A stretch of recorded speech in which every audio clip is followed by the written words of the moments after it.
আসসালামু আলাইকুম। আমরা মহাকর্ষ অভিকর্ষ পড়ছিলাম এবং গত ক্লাসে আমি আপনাদেরকে জি এর মানের পরিবর্তনগুলো কিভাবে হয় সেটার বিস্তারিত শিখিয়েছিলাম। আজকে আমরা জি এর মানের পরিবর্তনের পর যেখানে যাব সেটা হচ্ছে মহাকর্ষীয় বিভব। সুতরাং আমরা আজকের ক্লাসে মহাকর্ষীয় বিভবের বিস্তারিত আগে আলোচনা করব এবং সেই মহাকর্ষীয় বিভব থেকে কি ধরনের গাণিতিক সমস্যা তৈরি হতে পারে বা কি ধরনের আমরা পদার্থবিজ্ঞান সংক্রান্ত সমস্যার মুখোমুখি হতে পারি এইচএসসি লেভেলে, সেগুলোর আলোচনা করব ইনশাল্লাহ। তাহলে আমরা শুরু করব মহাকর্ষীয় বিভব দ্বারা। আমরা তাহলে শুরু করি মহাকর্ষীয় বিভব দ্বারা।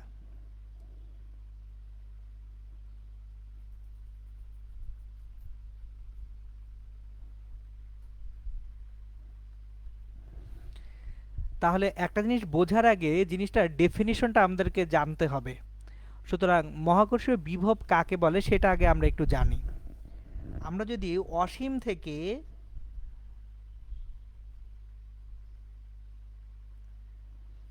একটি একক ভরের বস্তুকে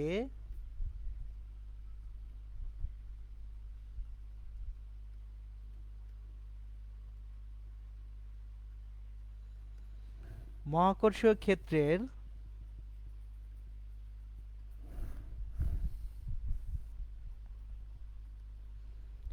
কোনো বিন্দুতে আনতে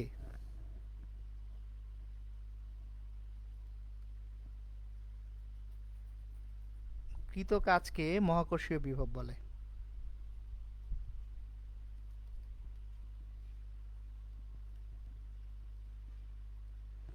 ডেফিনেশন বা সংজ্ঞাটা খেয়াল করে দেখেন যে অসীম থেকে আমরা একক ভরের বস্তুকে মহাকর্ষীয় ক্ষেত্রের কোনো বিন্দুতে আনবো, এই জন্য যে কৃতকাজ সেটাকে কি বলছি? মহাকর্ষীয় বিভব বলা হচ্ছে। তাহলে আমরা এই যে মহাকর্ষীয় বিভব যে বলা হলো, এইটাকে কিভাবে গাণিতিকভাবে প্রকাশ করব সেটা একটু দেখব। ধরেন আমার কোথাও একটা এম ভরের বস্তু আছে, এখানে একটা বড় এম ভরের বস্তু আছে। আমি এই এম ভরের বস্তু থেকে যদি একটা দূরত্ব আর দূরত্বে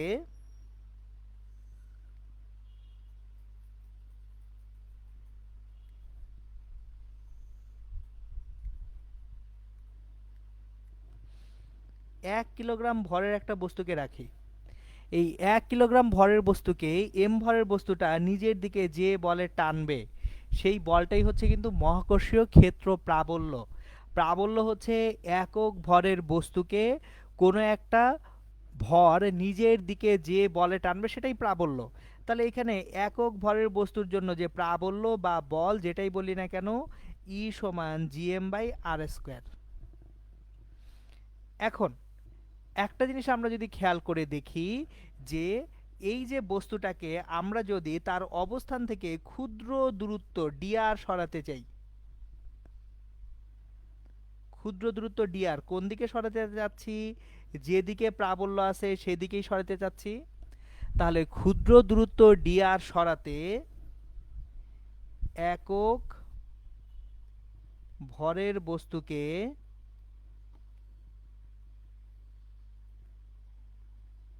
মহাকর্ষীয় প্রাবল্যের দিকে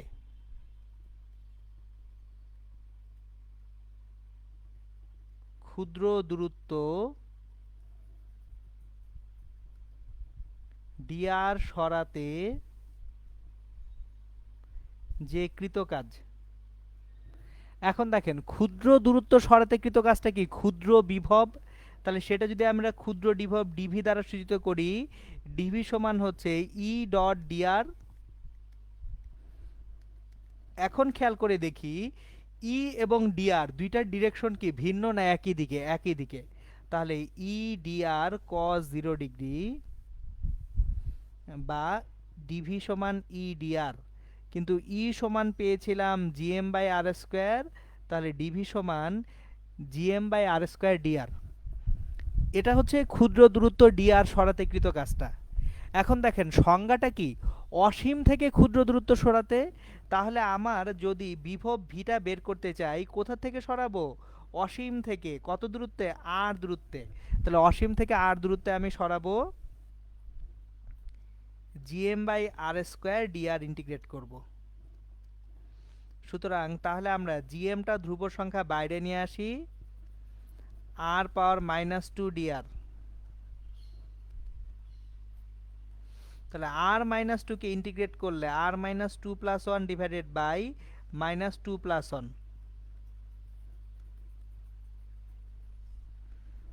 r-1 ডিভাইডেড বাই -1,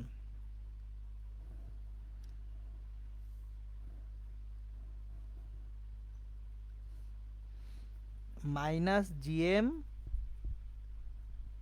1/r। তাহলে -gm 1/r -1/∞। সো -gm/r এটা হবে আমাদের তাহলে বিভব। সুতরাং দেখেন, অসীম থেকে মহাকর্ষীয় ক্ষেত্রের একটা বিন্দুতে বা ওই যে m ভরের বস্তুটা সেটা থেকে r দূরত্বে একক ভরের বস্তুকে আনতে যে কৃত কাজ সেটাই হচ্ছে বিভব -gm/r। তাহলে দেখেন মহাকর্ষীয় বিভবটা কোনো বিন্দুতে কি হচ্ছে? ঋণাত্মক হচ্ছে। এখন আমরা তাহলে যেটা বলতে পারি, দেখেন ধরেন যদি পৃথিবী পৃষ্ঠ নেই, এটা হচ্ছে পৃথিবী, পৃথিবীর ভর m, ব্যাসার্ধ r। তাহলে পৃথিবী পৃষ্ঠের উপর যে কোনো বিন্দুর বিভব, পৃথিবী পৃষ্ঠের উপর যে কোনো বিন্দুতে বিভব v সমান -gm/r, যেখানে m হচ্ছে পৃথিবীর ভর এবং r হচ্ছে পৃথিবীর ব্যাসার্ধ।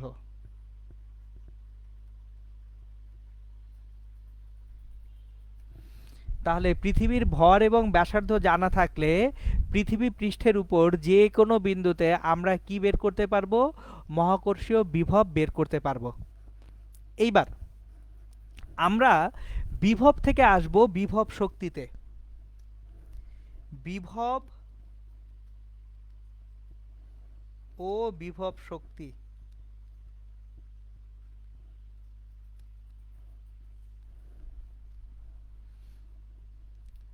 1 কিলোগ্রাম ভরের বস্তুকে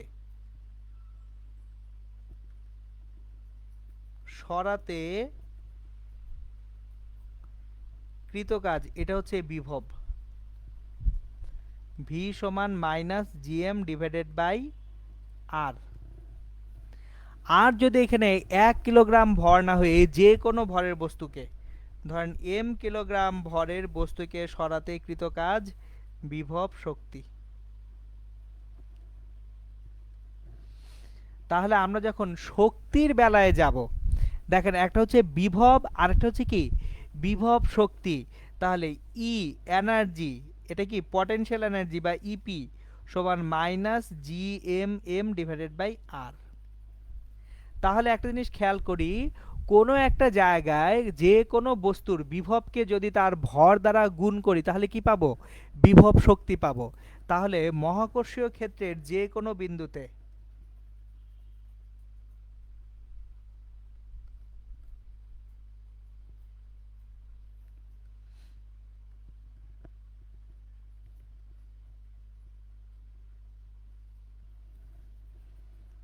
বিভব শক্তি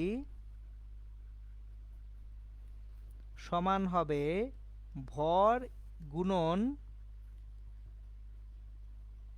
ওই বিন্দুতে বিভব। এইভাবে অ্যাকচুয়ালি যে কোনো বিন্দুর বিভব শক্তিও বের করা যায়। এইবার এই যে বিভব শক্তির সঙ্গে যে কৃত কাজের সম্পর্কটা, এটা খুব ইম্পর্ট্যান্ট। কেন ইম্পর্ট্যান্ট সেটা আমি একটু বুঝিয়ে বলি আপনাদেরকে। ধরেন পৃথিবীর কেন্দ্র থেকে কোনো একটা দূরত্বে একটা বস্তু আছে, এই দূরত্বটা আর এ। এখানে পি বিন্দুতে একটা বস্তু আছে, পৃথিবীর ভর হচ্ছে এম। এখন আমি একটা বস্তুকে পি বিন্দু থেকে ধরেন কিউ বিন্দুতে সরাতে চাই। আমি বস্তুটাকে পি বিন্দু থেকে কিউ বিন্দুতে সরাতে চাই। তাহলে একটা একক ভরের বস্তুকে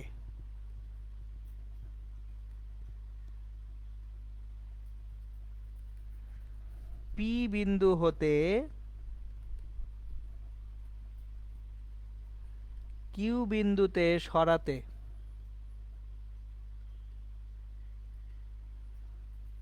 কৃত কাজ ইকুয়ালস টু, দেখেন আপনি পি বিন্দু থেকে কিউ বিন্দুতে সরাবেন, সেক্ষেত্রে কৃত কাজ কি হবে? কিউতে সরাচ্ছেন ভি কিউ মাইনাস ভিপি। খেয়াল করে দেখেন, যে বিন্দুতে সরাবেন তার বিভব থেকে যে বিন্দু হতে সরাবেন তার বিভবটা বিয়োগ করছি। তাহলে minus GM by R B minus minus GM by R A.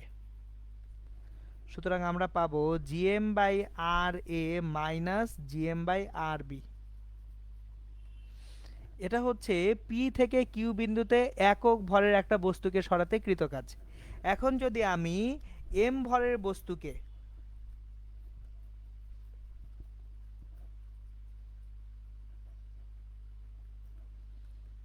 P হতে কিউ বিন্দুতে সরাতে যাই,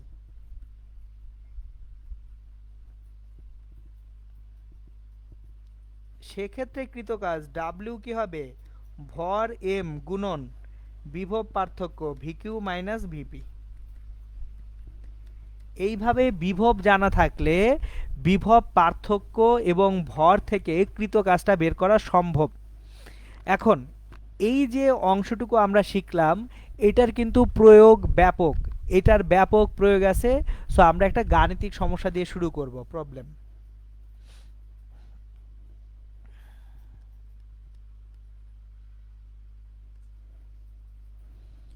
5 কিলোমিটার পার সেকেন্ড বেগে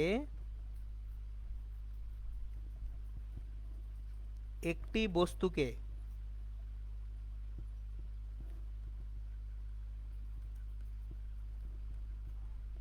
খাড়া উপরের দিকে নিক্ষেপ করলে বস্তুটি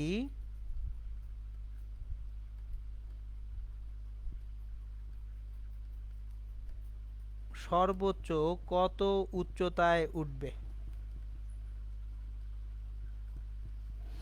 দেখেন, আমরা 5 কিলোমিটার পার সেকেন্ড বেগে একটা বস্তুকে খাড়া উপরের দিকে নিক্ষেপ করছি, তাহলে বস্তুটি সর্বোচ্চ কত উচ্চতায় উঠবে? এখন আমরা যদি নরমালি তৃতীয় অধ্যায়ের গতিবিদ্যায় যা শিখে আসছি, এইচ সর্বোচ্চ উচ্চতায় এইচ সমান V zero square by 2g করি, তাহলে দেখেন কি হয়। ভি জিরো আদিবেগ 5 কিলোমিটার পার সেকেন্ড, তাহলে 5000 মিটার পার সেকেন্ড। এখন 5000 whole square divided by 2 into 9.8। তাহলে আমরা যদি এইভাবে ম্যাথটা করে ফেলি, তাহলে যে মানটা আসবে সেই মানটা আগে আমরা নির্ণয় করে নিই।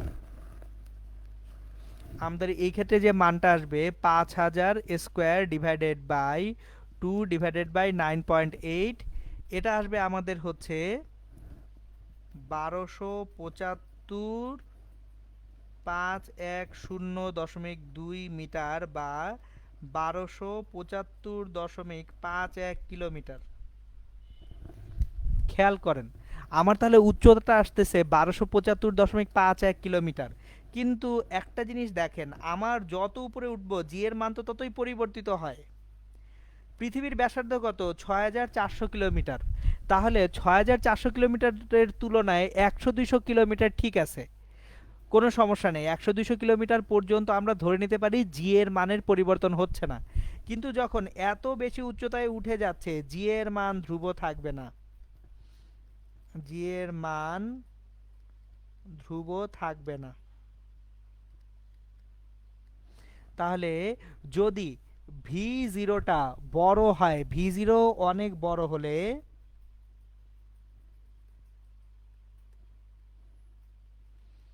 সর্বোচ্চ উচ্চতার জন্য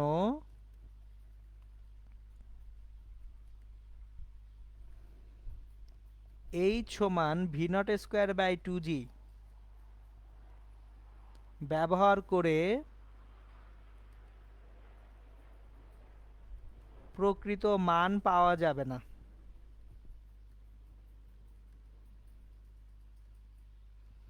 খেয়াল করে দেখেন, আমরা তাহলে এই যে যেটা শিখছিলাম সর্বোচ্চ উচ্চতার সূত্র শিখছিলাম V not square by 2g, এটা কি অল্প উচ্চতার জন্য, কিরকম অল্প উচ্চতা, 50 কিলোমিটার, 100 কিলোমিটার এরকম উচ্চতায় ব্যবহার করা যাবে। কিন্তু যদি 1000 1500 কিলোমিটার উচ্চতায় বস্তুটা উঠে যায় তাহলে কিন্তু এখানে এইচ সমান V not square by 2g ব্যবহার করা যাবে না। তাহলে আমরা এখানে কি ব্যবহার করব সেটা হচ্ছে কোশ্চেন। আমরা তাহলে এই ম্যাথটা কিভাবে সলভ করব, যেহেতু জি এর মানের পরিবর্তন হচ্ছে, তাহলে জি এর মানের পরিবর্তনটা কনসিডার করে এই ম্যাথটা আমরা কিভাবে সলভ করব সেটা শিখি। আমাদের যেহেতু জি এর মানের পরিবর্তন হচ্ছে, দেখেন পৃথিবী পৃষ্ঠে বস্তুটা ছিল আগে, বস্তুটা ছিল কোথায়, পৃথিবী পৃষ্ঠে। আমি একে ছুঁড়ে মারছি, এ একটা উচ্চতায় উঠে গেছে, এইচ উচ্চতায় উঠে গেছে। আমাকে এই এইচ উচ্চতাটা বের করতে হবে, এইচটা কত। এখন পৃথিবী পৃষ্ঠে বস্তুটার যে বিভব ছিল সেটা ছিল minus GM divided by R, আর এই যে এইচ উচ্চতায় বিভবটা হচ্ছে minus GM by R plus H. তাহলে বস্তুটা পি বিন্দু থেকে কিউ বিন্দুতে চলে গেছে। এখন দেখেন আমার তাহলে এই যে পি বিন্দুর বিভব ভিপি সমান মাইনাস জিএম বাই আর, আর কিউ বিন্দুর বিভব ভিকিউ সমান minus GM by R plus H. এখন আমরা অলরেডি পড়ে ফেলছি কৃত কাজ ইকুয়ালস টু ভর ইন্টু বিভব এর পার্থক্য ভিকিউ মাইনাস ভিপি। একটু আগেই পড়ছি আমরা যে পি বিন্দু থেকে কিউ বিন্দুতে যদি সরাতে যাই এম ভরের একটা বস্তুকে, তাহলে কৃত কাজটা হবে কত, এম ইন্টু ভিকিউ মাইনাস ভিপি। আবার দেখেন বস্তুটাকে যখন পি বিন্দু থেকে ছুঁড়ে মারছি, পি বিন্দুতে বস্তুটার গতিশক্তি half M V not square, আর কিউ বিন্দুতে বস্তুটার গতিশক্তি কত, 0। তাহলে বিভব শক্তির পরিবর্তন ইকুয়ালস টু কৃত কাজ মানে কি গতিশক্তির পরিবর্তন। তাহলে গতিশক্তির পরিবর্তন কত হচ্ছে, half M V not square minus 0। এই গতিশক্তির পরিবর্তন কোথা থেকে আসতেছে, বিভব শক্তির পরিবর্তন থেকে। খেয়াল করে দেখেন বস্তুটা যত উপরে উঠতেছে তার বিভব শক্তি বাড়তেছে আর তার গতিশক্তি কি হচ্ছে, কমতেছে। সুতরাং বস্তুটার এই যে যত উপরে উঠবো বিভব শক্তি বাড়লো, কতটুকু বিভব শক্তি বাড়লো সেটা কোথা থেকে আসবে, কতটুকু গতিশক্তি কমলো সেটা থেকে। সুতরাং এখান থেকে দুই পাশে যদি এমটাকে কেটে দেই, V not square by 2 equals to VQ minus VP লেখা যাবে। এখন VQ minus GM by R plus H, আর ভিপি হচ্ছে মাইনাস জিএম বাই আর। তাহলে এখান থেকে আমরা পাবো GM by R minus GM by R plus H. আমার উদ্দেশ্য কার মান নির্ণয় করা, এইচ এর মান নির্ণয় করা। তাহলে আমরা এখান থেকে এই সমীকরণটাকে সমাধান করে এইচ এর মানটাকে বের করার চেষ্টা করব। আমাদের উদ্দেশ্য হচ্ছে এখন সমীকরণটাকে সমাধান করে কার মান বের করার চেষ্টা করা, এইচ এর মান বের করার চেষ্টা করা। তাহলে আমরা এই সমীকরণটাকে নেক্সট স্লাইডে নিয়ে যাব।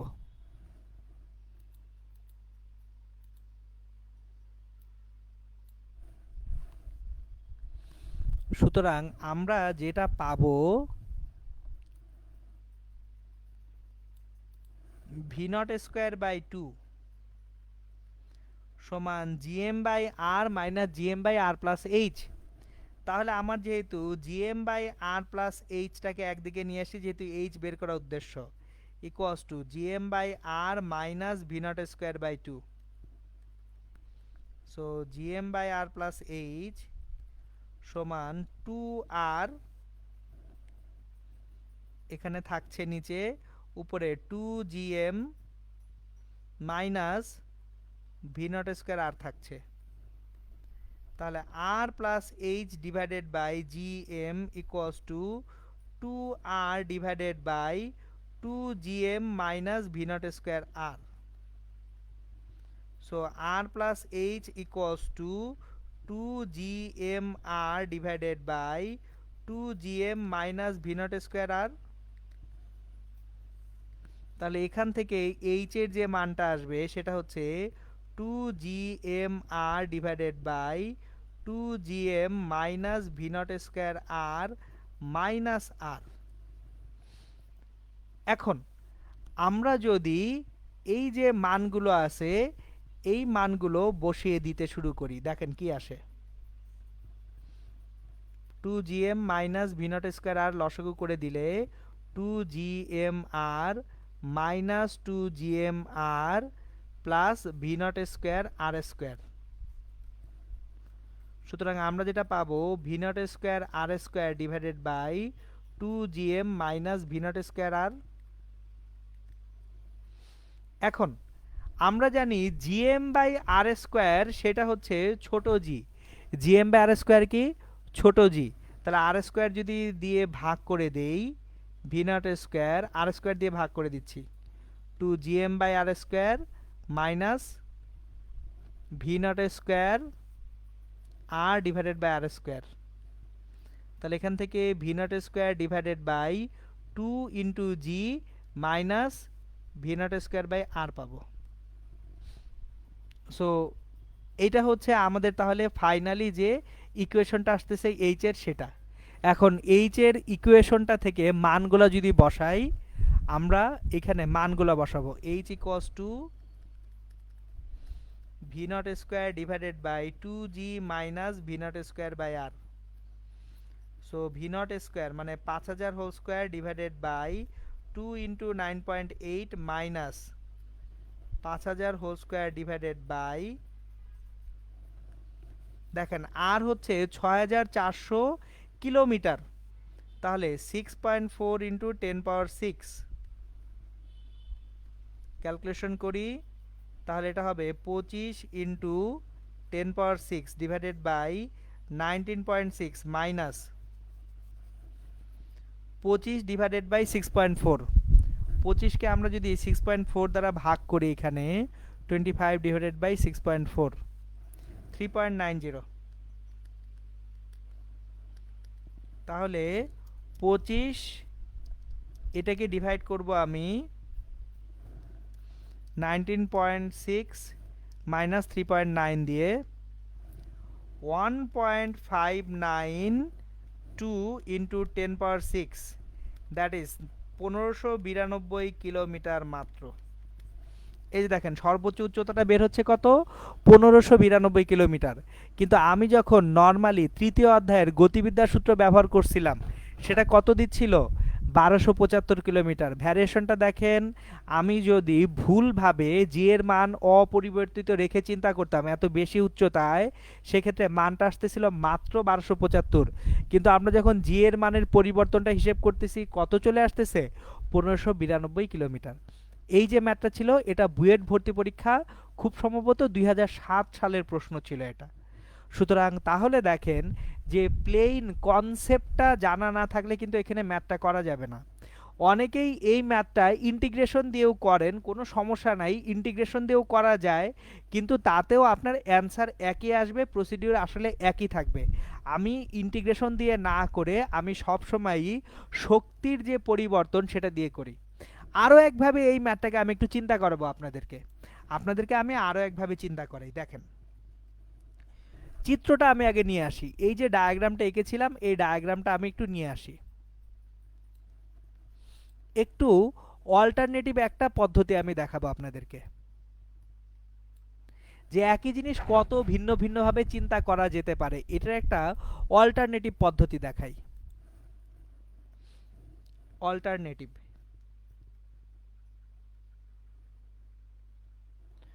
যদি শক্তির রূপান্তর বুঝতে কারো সমস্যা হয় তাদের জন্য এই অল্টারনেটিভ প্রসিডিউরটা দেখেন। পি বিন্দুতে মোট শক্তি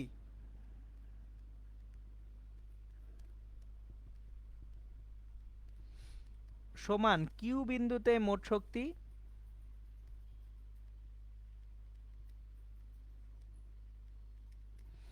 আমরা শক্তির সংরক্ষণশীলতা নীতি থেকে জানি সকল বিন্দুতে মোট শক্তির পরিমাণ একই থাকবে।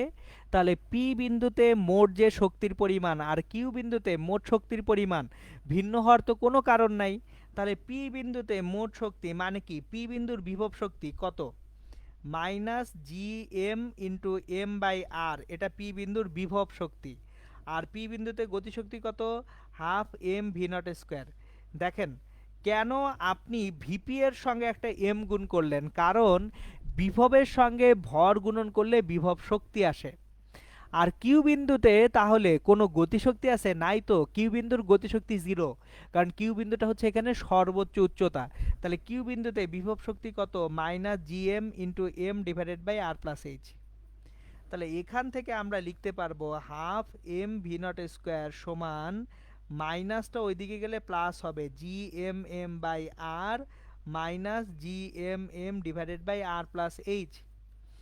এম গোলা যদি কেটে দেই, V not square by two equals to G M by R minus G M by R plus H. দেখেন আগের জিনিসে ফেরত আসছে। সুতরাং আপনি যেভাবেই করেন না কেন জিনিসটা ঠিক আছে।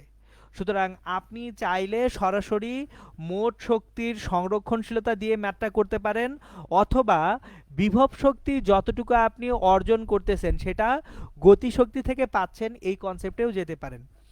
এই হচ্ছে আমাদের অ্যাকচুয়ালি বিভব মহাকর্ষীয় ক্ষেত্রে এবং বিভব শক্তি দিয়ে যে প্রকার টানা হেঁচড়াগুলো আমাদের দরকার হবে সেগুলোর ডিটেলস। ওকে, এখন আসেন আমরা নেক্সট যে জিনিসটা দেখব সেটা হচ্ছে কৃত্রিম উপগ্রহ।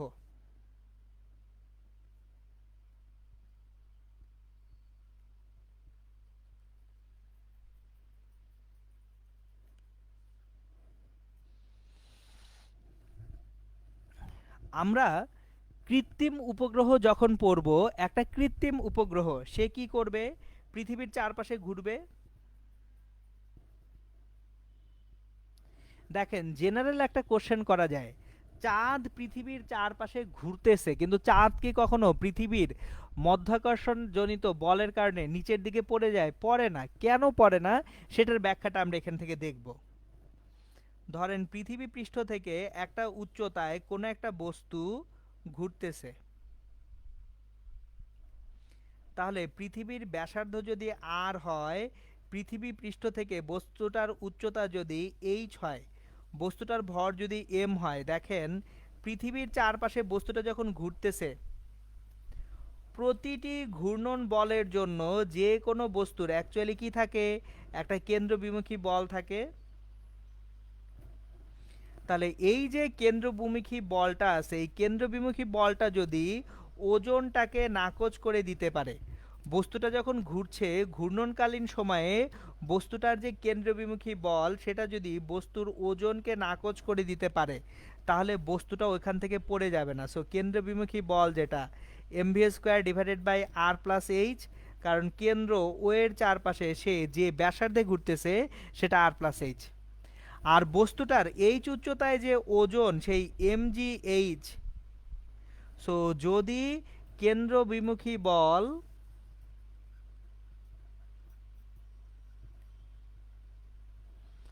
ওজনের সমান হয়ে যায়, বস্তুর উপরে আর কোনো লব্ধি বল কাজ করবে না। আর লব্ধি বল কাজ না করলে বস্তুটা কি করবে না, নিচের দিকে পড়বে না। সুতরাং আমার তাহলে একটা কৃত্রিম উপগ্রহের জন্য কেন্দ্রবিমুখী বল যেটা MV square by R plus H, ওই উচ্চতায় তার ওজন এম জি এইচ এর সমান হইতে হবে। এখন একটা জিনিস খেয়াল করেন, আমি কিন্তু এম জি এইচ লিখছি, জি লিখি নাই। কেন লিখি নাই? কারণ একটা বস্তুকে পৃথিবী পৃষ্ঠ থেকে যত উচ্চতায় তুলব তার ওজন তত পরিবর্তিত হবে। কেন পরিবর্তিত হবে? কারণ পৃথিবী পৃষ্ঠ থেকে উচ্চতায় জি এর মান পরিবর্তিত হয়। এখন উচ্চতায় জি এর যে মান G H equals to G into R square divided by R plus H whole square, এটা আমরা গত ক্লাসেই পড়েছি। তাহলে আমরা যদি ইকুয়েশনটাকে ঠিক মতো গুছিয়ে লিখি, জিএইচ সমান হচ্ছে r square divided by R plus H whole square into g. তাহলে আমরা এখান থেকে যেটা পাবো mv square divided by r plus h equals to m into r square divided by R plus H whole square into g. তাহলে m গোলা দুই পাশ থেকে কেটে দেই, আর প্লাস এইচ একটা কাটাকাটি যাবে, তাহলে ভি স্কয়ার সমান g r square divided by R plus h হবে। তাহলে এই যে এখান থেকে অ্যাকচুয়ালি একটা কৃত্রিম উপগ্রহ কত বেগে কক্ষপথে ঘুরতে থাকলেও সে ওখান থেকে ছিটকে পড়বে না, সে কক্ষপথেই থাকবে, সেটা বের করা সম্ভব। এখন আবার ছোট জি সমান কি জিএম বাই আর স্কয়ার না? তাহলে জি এর মান যদি জিএম বাই আর স্কয়ার বলি, তাহলে জি আর স্কয়ার সমান জিএম ডিরেক্টলি লেখা যায়, জি আর স্কয়ার সমান জিএম, যেখানে এমটা হচ্ছে কার ভর? পৃথিবীর ভর। তাহলে V equals to root over GM by R plus H. দেখেন তাহলে কৃত্রিম উপগ্রহ কক্ষপথে থাকার জন্য যে বেগ প্রয়োজন, সেই বেগটার সঙ্গে কৃত্রিম উপগ্রহের ভরের কোনো সম্পর্ক নেই। আবার বলছি, কৃত্রিম উপগ্রহ কক্ষপথে স্ট্যাবল বা সাম্যাবস্থায় থাকার জন্য তার ন্যূনতম যে বেগ হতে হবে, সেই বেগের সাথে কৃত্রিম উপগ্রহের ভরের কোনোই সম্পর্ক নেই। সো আমরা তাহলে এটাও লিখে ফেলি,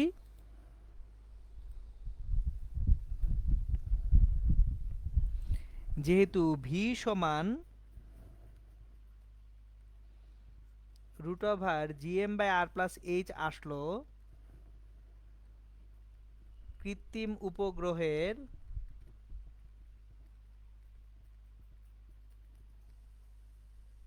কক্ষপথে সাম্যাবস্থায় থাকার জন্য বেগ কৃত্রিম উপগ্রহের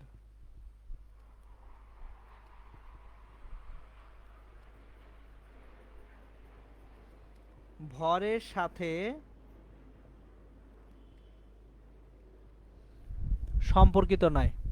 সো আপনি কৃত্রিম উপগ্রহের ভর বাড়ুক কমুক যা ইচ্ছা হোক, পৃথিবীর চারপাশে সকল ভরের সকল কৃত্রিম উপগ্রহের বেগ একই থাকবে যদি উচ্চতা সেম হয়। কারণ দেখেন এইখানে ভিটা কার কার সঙ্গে ডিপেন্ডেন্ট? মহাকর্ষীয় ধ্রুবক জি, পৃথিবীর ভর এম, পৃথিবীর ব্যাসার্ধ আর এবং পৃথিবীর পৃষ্ঠ থেকে উচ্চতা এইচ। তাহলে এখান থেকে একটা কথা বলা যায়, পৃথিবী পৃষ্ঠ হতে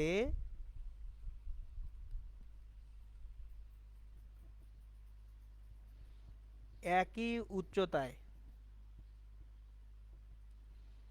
থাকা সকল ভরের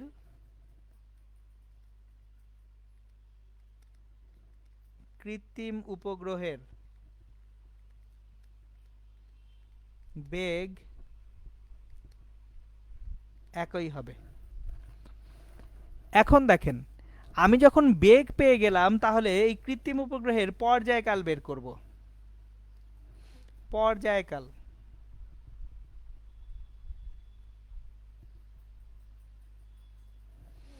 পর্যায়কালকে যদি আমরা টি দ্বারা সূচিত করি, টি সমান কি?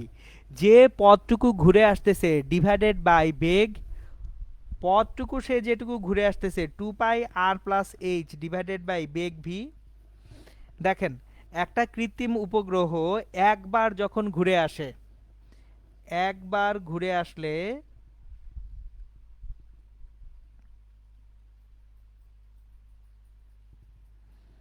পরিধি সমান পরিমাণ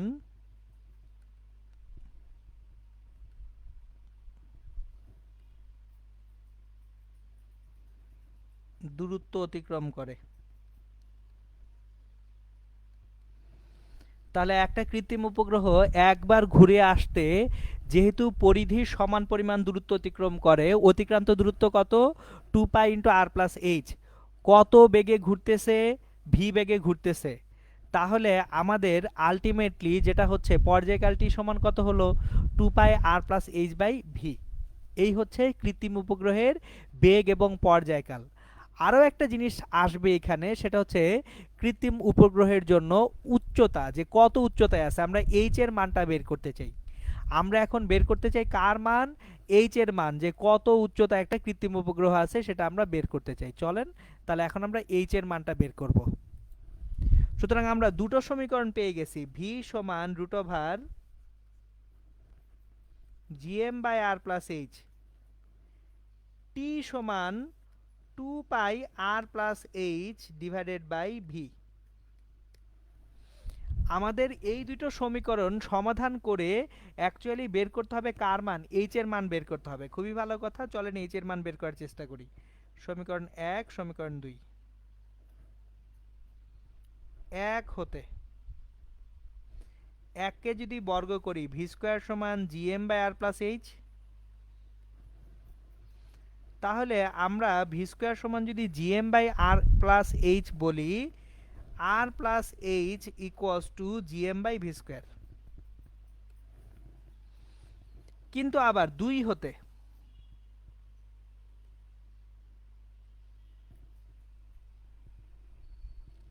আর plus h equals to vt by 2 pi.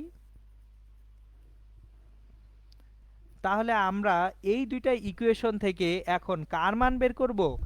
H এর মানটা বের করব।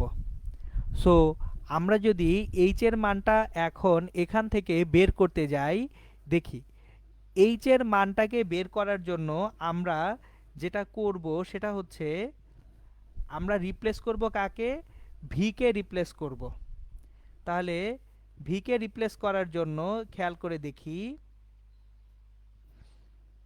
ভি স্কয়ার সমান 2 পাই আর প্লাস এইচ, ভি সমান 2 pi R plus H by T. তাহলে ভি স্কয়ার সমান হচ্ছে 4 pi square R plus H whole square by T square. সুতরাং এখান থেকে আমরা 1/ভি স্কয়ার যেটা পাবো সেটা হচ্ছে t square divided by 4 pi square R plus H whole square. তাহলে আমরা আর প্লাস এইচ সমান জিএম বাই ভি স্কয়ার, এখন 1/ভি স্কয়ার মানে কি? T square divided by 4 pi square R plus H whole square পাচ্ছিলাম।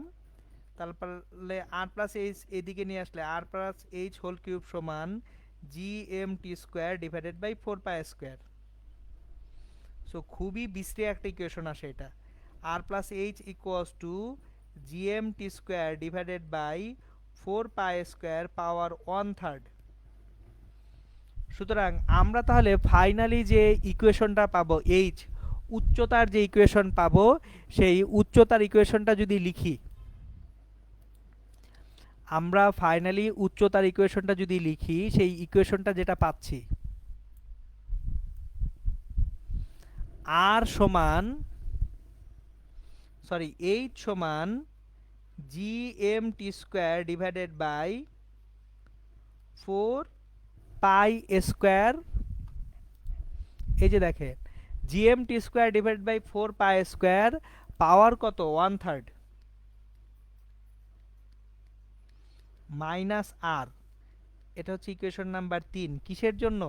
কৃত্রিম উপগ্রহের উচ্চতার জন্য। তাহলে দেখেন কৃত্রিম উপগ্রহ সংক্রান্ত 3টা রাশি পাচ্ছে, একটা হচ্ছে বেগ, একটা পর্যায়কাল, এবং তৃতীয়টা কি? কৃত্রিম উপগ্রহ কত উচ্চতায় আছে সেটা। এখন যদি একটা কৃত্রিম উপগ্রহের পর্যায়কাল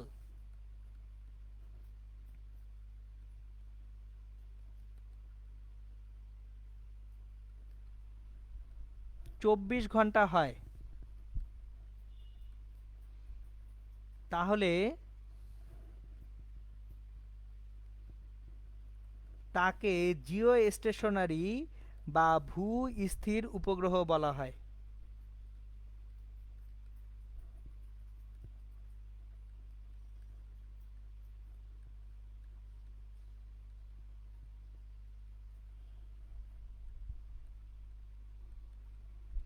চলেন এটা একটু বুঝি। কেন একটা কৃত্রিম উপগ্রহের পর্যায়কাল 24 ঘন্টা হলে সেটাকে আমরা জিও স্টেশনারি স্যাটেলাইট বা ভূস্থির উপগ্রহ বলবো? আপনার পৃথিবী 24 ঘন্টায় তার কক্ষপথের চারপাশে একবার ঘুরে আসে। পৃথিবীর আবর্তনকাল হচ্ছে 24 ঘন্টা। পৃথিবী 24 ঘন্টায় একবার ঘুরে আসতেছে। এখন যদি একটা কৃত্রিম উপগ্রহ ঠিক 24 ঘন্টা সময় নিয়ে পৃথিবীর চারপাশে ঘুরে আসে, সেম টাইমে যদি একবার ঘুরে আসে, তাহলে পৃথিবীর কোনো একটা পয়েন্টের সাপেক্ষে কিন্তু এই কৃত্রিম উপগ্রহটা সরবে না। গ্রাউন্ডের কোনো একটা পয়েন্টের সাপেক্ষে কৃত্রিম উপগ্রহ সেই একই জায়গাতেই থেকে যাবে। সুতরাং যদি আবর্তনকাল 24 ঘন্টা হয় তাহলে ওই কৃত্রিম উপগ্রহকে আমরা কি বলবো? ভূ স্থির উপগ্রহ বলবো। এই ছিল কৃত্রিম উপগ্রহ সম্পর্কিত আমাদের বিস্তারিত।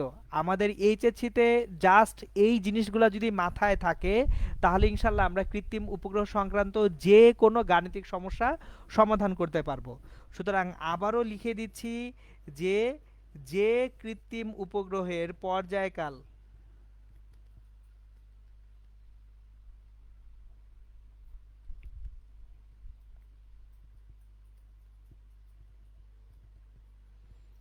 24 ঘন্টা,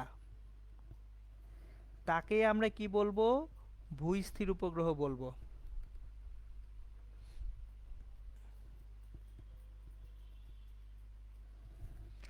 ওকে, চলেন কৃত্রিম উপগ্রহ নিয়ে যেহেতু আমরা এত টানাহেঁচড়া করলাম, আমরা এখন কৃত্রিম উপগ্রহ সংক্রান্ত একটা গাণিতিক সমস্যার সমাধান করে ফেলি। প্রবলেম: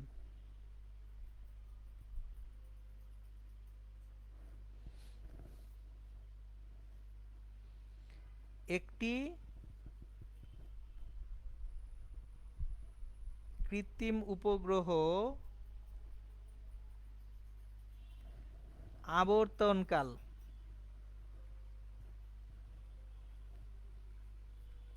8 ঘন্টা হলে কক্ষপথে তার বেগ কত?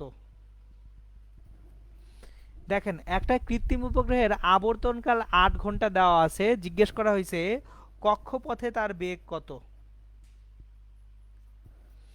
এখন আমরা জানি V equals to root over GM by R plus H. কক্ষপথে বেগ ভি সমান root over GM by R plus H. আবার আবর্তনকাল 8 ঘন্টা, পর্যায়কাল টি সমান 2 pi R plus H by V. এখন খেয়াল করে দেখি আমাদের এখানে তাহলে কি লাগবে? এইচ লাগবে। আমি যদি এইচ না জানি সেক্ষেত্রে অ্যাকচুয়ালি আমরা কি পাবো না? এইচ না জানা থাকলে আমরা বেগ ভি বের করতে পারবো না। আমার অবশ্যই কি লাগবে? এইচ লাগবে। এখন আমরা আরেকটা ইকুয়েশন জানি, এইচ সমান G M T square divided by 4 pi square power 1/3 minus আর।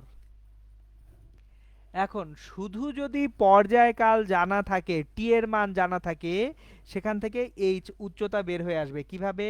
এই যে দেখেন টি পর্যায়কালটা এটা কত? টি হচ্ছে 8 ঘন্টা, তার মানে 8 into 3600 second. So 8 into 3600 28800 second. তাহলে h equals to gm t square by 4 pi square power 1/3 minus r. G 6.673 into 10 power minus 11। M পৃথিবীর ভর 6 into 10 power 24। T square 28800 whole square divided by 4 pi square power 1/3 minus r পৃথিবীর ব্যাসার্ধ 6.4 into 10 power 6। তাহলে এখান থেকে আমরা H এর মানটা ক্যালকুলেট করি যে কৃত্রিম উপগ্রহটা পৃথিবী পৃষ্ঠ থেকে কত উচ্চতায় আছে। 6.673 power minus 11 into 6 power 24 into 28800 square. এটা divided by 4 divided by pi square, এইটাকে করতে হবে কিউবিক রুট।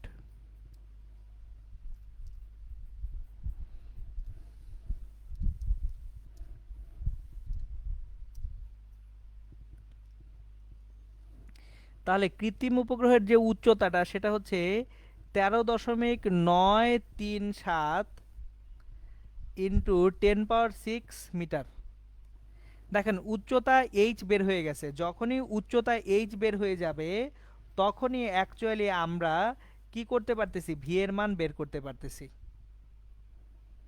তাহলে ভি সমান √GM/r+h, তাহলে √6.673 ইন্টু 10⁻11 ইন্টু এম হচ্ছে 6 into 10⁻24, r plus h 6.4 plus 13.937 into 10⁻6। So কক্ষপথে তার বেগ এখান থেকে পাবো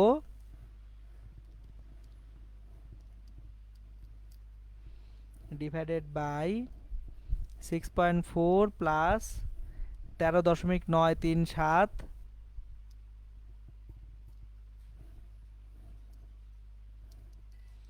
সরি ক্যালকুলেশন এরর করে ফেলছি, 10⁻18, 6.673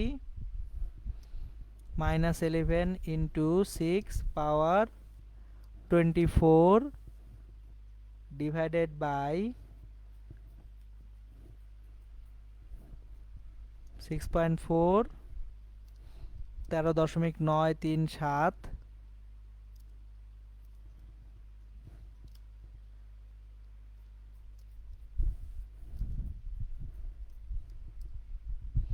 (4437.03 মিটার পার সেকেন্ড) বা কক্ষপথে বেগ আসবে 4.437 কিলোমিটার পার সেকেন্ড। এটা হচ্ছে কক্ষপথে কৃত্রিম উপগ্রহটার বেগ। এই যে দেখেন, তাহলে কৃত্রিম উপগ্রহ সংক্রান্ত এই ঝামেলাগুলো আমরা সলভ করতে পারবো যদি আমরা